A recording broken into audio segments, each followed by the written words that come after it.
नमस्कार फ्रेंड्स, मैं अमित शर्मा आपको अपने चैनल प्राइम सॉफ्ट स्किल्स पे स्वागत करता हूं। आज का हमारा video barriers of business communications के बारे में है। इस वीडियो में हम जानेंगे meaning of communications barrier, definitions of communications barrier and type of communications barriers. इसके बारे में जानना बहुत जरूरी है, तभी हम अपने कम्युनिकेशंस को और इफेक्टिव बना सकते हैं। तो आइए अब इसकी meaning, definitions and types of communications barrier के बारे में अच्छे से समझते हैं। बैरियर्स ऑफ कम्युनिकेशंस का मतलब होता है जब कोई कम्युनिकेशंस किया जाता है तो उसमें कभी कभी कोई रुकावटें आती हैं जो कम्युनिकेशन प्रोसेस को डिस्टर्ब कर देती है, अर्थात कम्युनिकेशन ठीक तरीके से नहीं हो पाता है। सेंडर जो मैसेज या इंफॉर्मेशन लोगों को देना चाहता है वह इन रुकावटों की वजह से ठीक से नहीं दे पाता है, या फिर कभी कभी वह अपना मैसेज सही से डिलीवर कर भी देता है पर किसी वजह से जो रिसीवर या ऑडियंस है वो उसे सही से समझ नहीं पाते हैं। चलिए अब बात करते हैं definition of communication barrier. A communication barrier is anything that prevents us from receiving and understanding the message of others used to convey their information, idea and thought। यह जो बैरियर या रुकावटें होती है यह कुछ भी हो सकती है जो हमें संदेशों को प्राप्त करने और उसे समझने से रोकती है, जो उनकी किसी जानकारी, विचारों को व्यक्त करने के लिए उपयोग करते हैं। अब कम्युनिकेशन तभी कंप्लीट होता है जब सेंडर जो बात या मैसेज रिसीवर तक पहुंचाता है या रिसीवर भी उस मैसेज को उसी तरह समझकर अपना वैल्यूएबल फीडबैक सेंडर को देता है।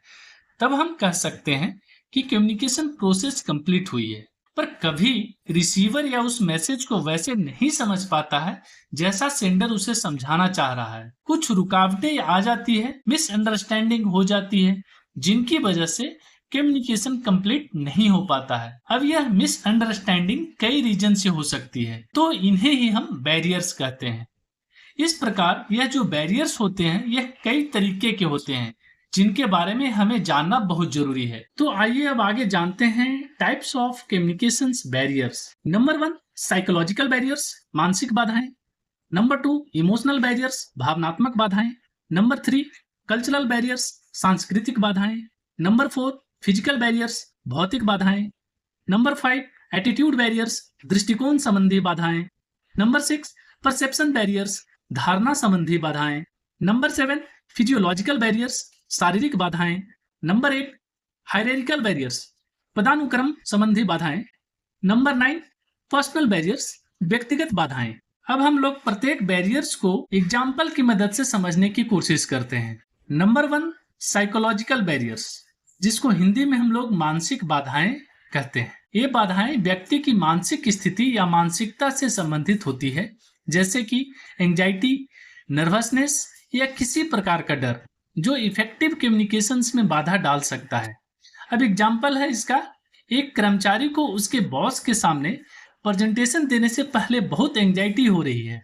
इस मानसिक स्थिति के कारण वह अपने विचार स्पष्ट रूप से व्यक्त नहीं कर पा रहा है। इसे ही हम साइकोलॉजिकल बैरियर्स कहते हैं। Number 2, emotional barriers.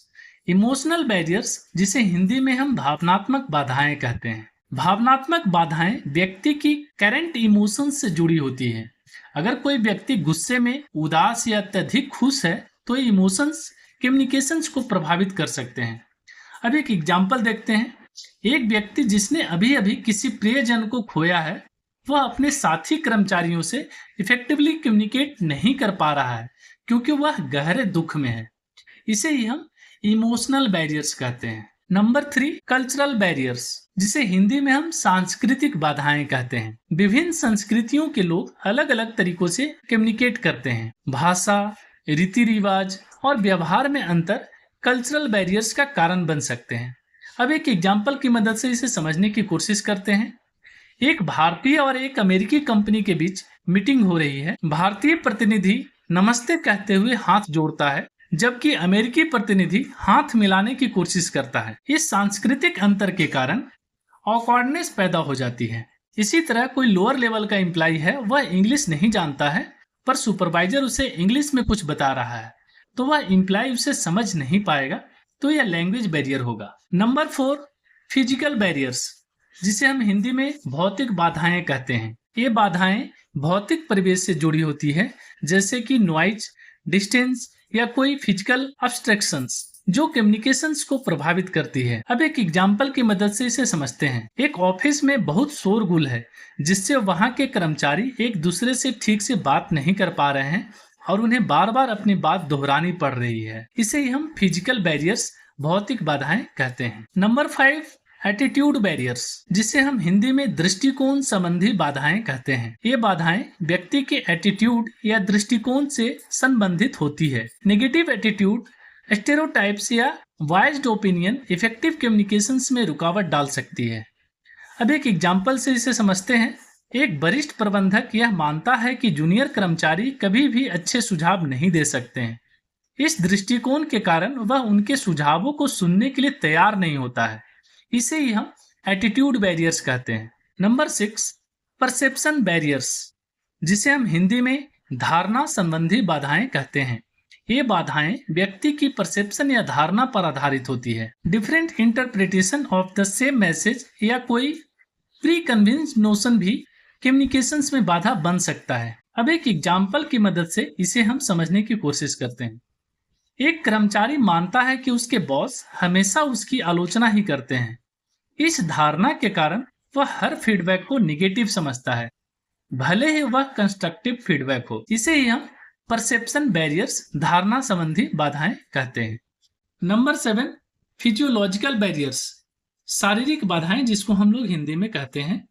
ये बाधाएं व्यक्ति की शारीरिक स्थिति या हेल्थ इश्यूज से संबंधित होती है, जैसे कि हियरिंग प्रॉब्लम्स, स्पीच डिफिकल्टीज या किसी अन्य फिजिकल डिसेबिलिटी जो कम्युनिकेशंस को प्रभावित कर सकती है। अब एक एग्जाम्पल की मदद से इसे समझते हैं। एक व्यक्ति को सुनने में कठिनाई हो रही है, मीटिंग में उसे ठीक से सुनाई नहीं दे रहा है, जिससे वह चर्चा में भाग नहीं ले पा रहा है। इसे हम फिजियोलॉजिकल बैरियर्स या शारीरिक बाधाएं कह सकते हैं। नंबर 8, हायरार्किकल बैरियर्स, पदानुक्रम संबंधी बाधाएं इसे हिंदी में कहते हैं। ये बाधाएं किसी संगठन में हायरार्की या पदानुक्रम के कारण होती है। हाई लेवल एग्जीक्यूटिव और लोअर लेवल एम्प्लॉइज के बीच कम्युनिकेशन गैप या पावर डिफरेंसेस भी बाधा बन सकते हैं। अब एक एग्जाम्पल है यहाँ। एक बड़ी कंपनी में एक नई रणनीति पर चर्चा हो रही है। निम्न स्तर के कर्मचारी अपने विचार प्रकट करने में झिझकते हैं, क्योंकि उच्च स्तर के अधिकारी भी बैठक में मौजूद हैं और वह उन्हें अधिक ज्ञानवान मानते हैं। इसे ही हम हायरार्किकल बैरियर्स या पदानुक्रम संबंधी बाधाएं कहते हैं। नंबर 9, पर्सनल बैरियर्स, जिसे हम हिंदी में व्यक्तिगत बाधाएं कहते हैं। व्यक्तिगत बाधाएं वो होती है जो व्यक्ति की व्यक्तिगत परिस्थितियों, स्वभाव या आदतों के कारण उत्पन्न होती है। ये बाधाएं कम्युनिकेशन को प्रभावी ढंग से होने से रोकती है। अब एक एग्जाम्पल की मदद से समझते हैं। एक कर्मचारी के पास अच्छे कम्युनिकेशन स्किल्स नहीं है और वह बहुत शर्मीला है। जब उसे टीम मीटिंग में अपने विचार प्रस्तुत करने का अवसर मिलता है तो वह अपनी बात को स्पष्ट रूप से नहीं रख पाता। उसकी इस व्यक्तिगत बाधा के कारण उसके अच्छे विचार भी टीम के सामने नहीं आ पाते हैं। इसे ही हम पर्सनल या व्यक्तिगत बाधाएं कहते हैं। अब इसके कई रीजन होते हैं। ये क्यों होता है? नंबर 1 है लैक ऑफ कॉन्फिडेंस, आत्मविश्वास की कमी। अब इसका एक एग्जाम्पल है। एक नया कर्मचारी अपने आत्मविश्वास की कमी के कारण सीनियर मैनेजमेंट के सामने अपने सुझाव देने से कतराता है। नंबर 2, प्रिजुडिसेस, पूर्वाग्रह। एग्जाम्पल है, एक मैनेजर किसी विशेष जाति या लिंग के प्रति पूर्वाग्रह रखता है और उनके विचारों को महत्व नहीं देता है। नंबर 3 है पुअर लिसनिंग स्किल्स, खराब सुनने की क्षमता। अब ये भी एक बाधा है। अब एग्जाम्पल की मदद से समझते हैं। एक व्यक्ति दूसरों की बातों को ठीक से नहीं सुनता है और जल्दी जल्दी अपना उत्तर देने की कोशिश करता है, जिससे संवाद में रुकावट आ जाती है। तो पुअर लिसनिंग स्किल्स भी एक बहुत बड़ा बैरियर होता है और कई लोगों में ये आदत हमें देखने को मिलता है। नंबर 4, इमोशनल स्टेट, भावनात्मक स्थिति। अब एग्जाम्पल है, एक व्यक्ति गुस्से में होने के कारण ठीक से संवाद नहीं कर पाता है और अपनी बात स्पष्ट रूप से नहीं रख पाता है। आमतौर पे आप देखे होंगे कि जब भी कोई व्यक्ति गुस्सा में होता है तो सही तरीके से संवाद नहीं कर पाता है। नंबर 5, फियर ऑफ क्रिटिसिज्म, आलोचना का डर। एग्जाम्पल है, एक कर्मचारी को डर है कि उसके विचारों की आलोचना होगी, इसलिए वह अपनी राय व्यक्त नहीं करता है।